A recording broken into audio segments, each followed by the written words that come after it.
Hello students, welcome to TDC classes. जैसा कि आपको पता है एसएससी जेई का एग्जाम 30 दिन के बाद होने वाला है। 30 डेज नेक्स्ट मंथ में अक्टूबर में होगा, फर्स्ट वीक में। तो आज मैं जो डिस्कशन करने जा रहा हूँ कि ये बताने वाला हूँ कि एसएससी जेई की प्रीलिम्स की तैयारी 30 दिनों में कैसे करें।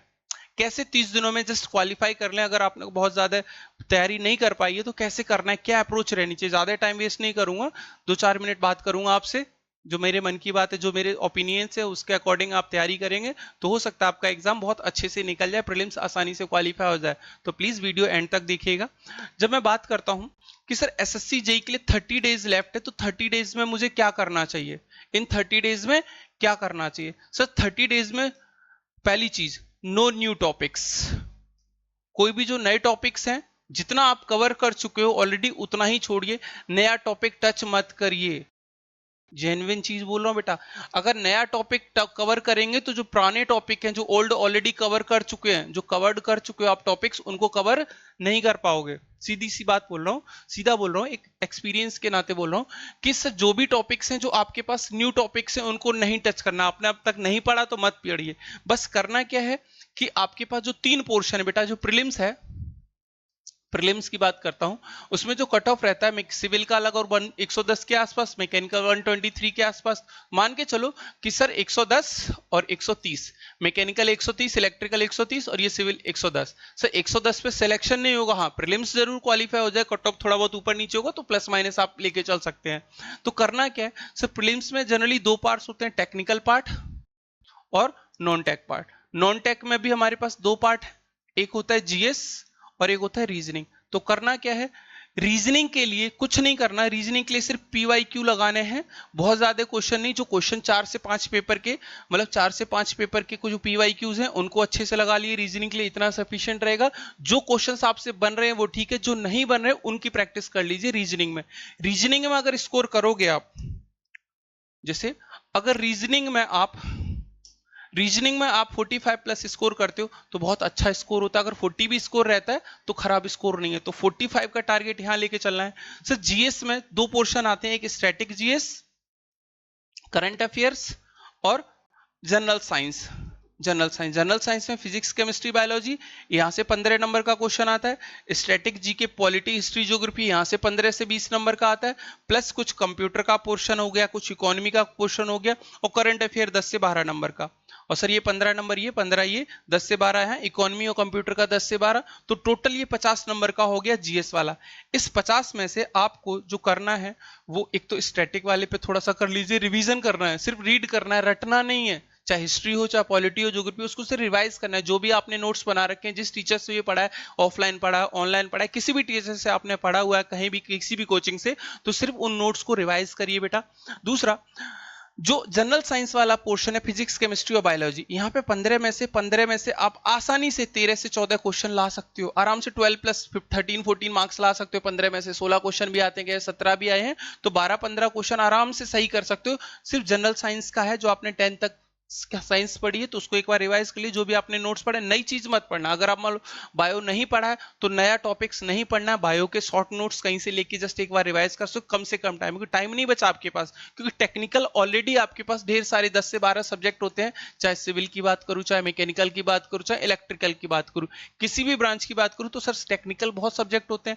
टेक्निकल में अगर डेली 2-2 दिन भी दोगे एक एक सब्जेक्ट को, तभी 20 दिन निकल जाएंगे। तो आपको सिर्फ करना क्या है, आपको जो नोट्स आपने पढ़ रखे हैं, जो नोट्स पढ़ रखे हैं उसको बनाइए, शॉर्ट नोट्स में कवर करिए।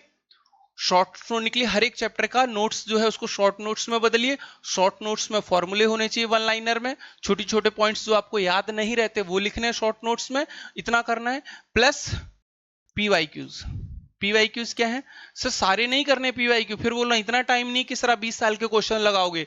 लास्ट से रिवाइज करना है। 2022 का पेपर लेना है, देन 2021 का पेपर लेना है, देन 2020 का पेपर लेना है। मतलब ऑर्डर आपका डिक्रीजिंग ऑर्डर, रिवर्स ऑर्डर में चलना है। पहले 22 के पेपर उठाने हैं, फिर 21 के पेपर उठाने हैं, फिर 20 के पेपर उठाने हैं। सर इतना अगर कर लोगे, सर 22 का, 20 का, 21 का, जितना इतना पीवाईक्यू लगाना है। और चैप्टर आपके सब्जेक्ट, जैसे आपने मान लो मैकेनिकल की बात करूं, आपने सिविल की बात करूं, सोम स्टार्ट किया, तो सोम का क्या करना है, सबसे पहले शॉर्ट नोट्स बनाना है। सेम स्ट्रेटेजी हर एक सब्जेक्ट के लिए, सबसे पहले शॉर्ट नोट्स बनाना है। उन शॉर्ट नोट्स को एक दिन में आपको तैयार कर लेना है, और उसी के साथ उसके पीवाईक्यू लगाना है। मान लो 2 दिन मान के चल रहा हूं कि एक सब्जेक्ट को 2 दिन दोगे तो 20 दिन यहाँ निकल जाएंगे, और उसी में साथ में आपको टाइम देना पड़ेगा रीजनिंग और जीएस। इसलिए मैंने बोला यहाँ पे जो आपके पास पीवाईक्यू है 4 से 5 पेपर ही लगा पाओगे रीजनिंग, उससे ज्यादा आपके पास टाइम नहीं रहेगा। याद रखना नया टॉपिक नहीं पढ़ना है। अगर आपने जो स्कोरिंग मार्क्स की बात कर रहा था कि सर अगर जीएस में मैं 25 प्लस ले आता हूं, रीजनिंग में 40 प्लस ले आता हूं, और टेक्निकल में 70 ले आता हूं, 40 प्लस 70 110 प्लस 25 कितना होता है 135। तो 135 एक सेफ स्कोर है। अगर थोड़ा और अच्छा खेलना चाहते हो, फ्यूचर बनाना चाहते हो, इस टारगेट को कोशिश करो ये 30 प्लस जाए, ये 40 प्लस जाए, और ये 75 प्लस जाए। अगर ऐसा कर सकते हो तो आपका ये स्कोर हो जाएगा 150, और यहाँ पे सिलेक्शन के चांसेस 100% होंगे। क्योंकि इस बार जो मेंस का एग्जाम है वो भी क्या ऑब्जेक्टिव नेचर का है। अगर आपका टेक्निकल बहुत स्ट्रांग है तो आपका सिलेक्शन कोई नहीं रोक सकता।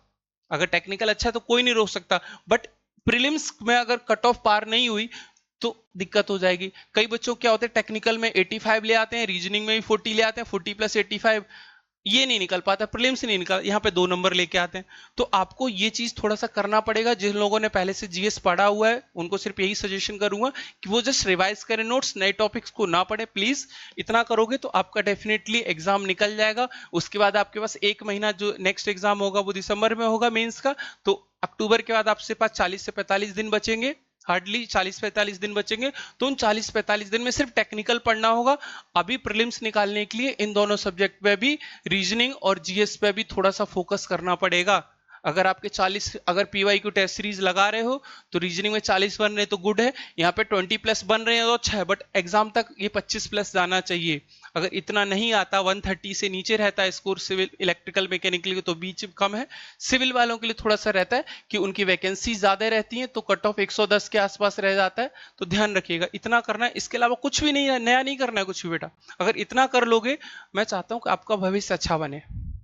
जो भी आपने मेहनत की है 1 साल 2 साल, जहां से भी कोचिंग की है, सभी बच्चों को बोल रहा हूँ प्लीज, जहां से भी तैयारी की है सिर्फ इतना कंटेंट करेंगे तो सफिशिएंट है। बहुत ज्यादा हाथ पैर नहीं मारने की, ये भी उठा लेता हूँ वो भी उठा लेता हूँ वहां से उठा लेता हूँ, नहीं। आप किसी जो भी पढ़ते हो है उसी को रिवाइज करिए, नई चीज नहीं पढ़ेंगे। मैं गारंटी के साथ बोल रहा हूँ आपका सिलेक्शन होगा। ठीक है, अगर कुछ भी हेल्प चाहिए मेरे से तो मेरे वीडियो के नीचे कमेंट करिएगा। जो भी नोट्स चाहिए हो, चाहे जीएस के नोट्स चाहिए हो, चाहे कंप्यूटर किसी भी सब्जेक्ट के आपको नोट्स चाहिए, चाहे मैकेनिकल से रिलेटेड, टेक्निकल का कोई भी सब्जेक्ट हो, नॉन टेक का कोई भी सब्जेक्ट हो, कुछ भी नोट्स चाहिए, कोई भी हेल्प चाहिए, कोई भी डाउट चाहिए, तो मेरे नंबर पे अगर आपको पर्सनल किसी भी टॉपिक पे डाउट रहता है मैकेनिकल में, तो आप डायरेक्टली मेरे को इस नंबर पे मैसेज कर सकते हैं 7011854417। इस नंबर पे आप मैसेज करेंगे तो आपकी जो भी न्यूमेरिकल या कोई भी क्वेश्चन में डाउट रहेगा, मैं बिना ये पूछे कि आप किस कोचिंग से कहाँ से, मैं आपको सॉल्व कराऊंगा। तो ये इतना कर सकते हैं, ठीक है। बाकी थैंक यू।